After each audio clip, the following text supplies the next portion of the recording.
বেসরকারি লাইব্রেরি উদ্যোক্তাগণের সঙ্গে রাজশাহী বিভাগীয় বইমেলার প্রস্তুতিমূলক সভা।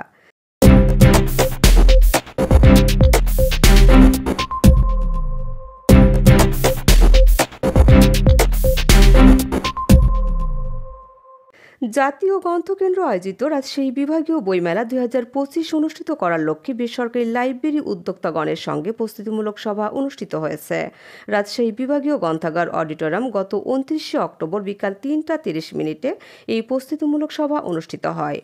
জননী পাঠাগারের সভাপতি আমিনুল হকের সভাপতিত্বে প্রধান অতিথি হিসেবে উপস্থিত ছিলেন জাতীয় গ্রন্থাগার ঢাকা এর সহকারী পরিচালক এনামুল হক। বিশেষ অতিথির মধ্যে উপস্থিত ছিলেন ডাঙ্গিরহাট মহিলা কলেজের অধ্যক্ষ আসলাম আলী, দিগন্ত প্রসারী পাঠাগারের সভাপতি সেলিম মনোয়ার, পাঠাগার সুপার সাইদুর রহমান, আব্দুল মজিদ স্মৃতি পাঠাগারের সভাপতি মোসাম্মদ শিরিন আক্তার পান্না, হাতিম ফাউন্ডেশনের লাইব্রেরিয়ান রবিউল হোসেন, মোহনপুর বেলগাছি পাঠক ক্লাব ও লাইব্রেরির সভাপতি আবুল বাশার সহ রাজশাহী বিভাগ ও জেলার 25 জন লাইব্রেরির সভাপতি ও সম্পাদকগণ উপস্থিত ছিলেন।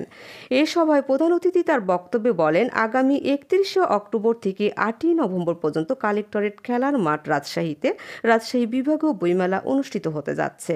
উক্ত বইমেলাটি সুষ্ঠু ও সুন্দরভাবে পরিচালিত করার জন্য উপস্থিত সকলের সহযোগিতা কামনা করেন।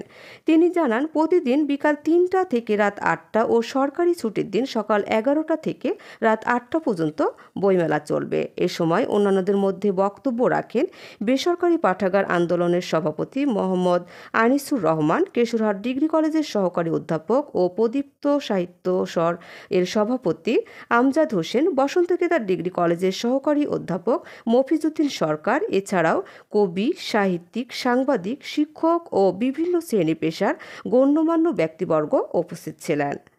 প্রতিবেদক মফিজউদ্দিন সরকারের তথ্য ও চিত্রে হিরালি চৌধুরী দীপা, দৈনিক আজকের বাংলাদেশ, রাজশাহী।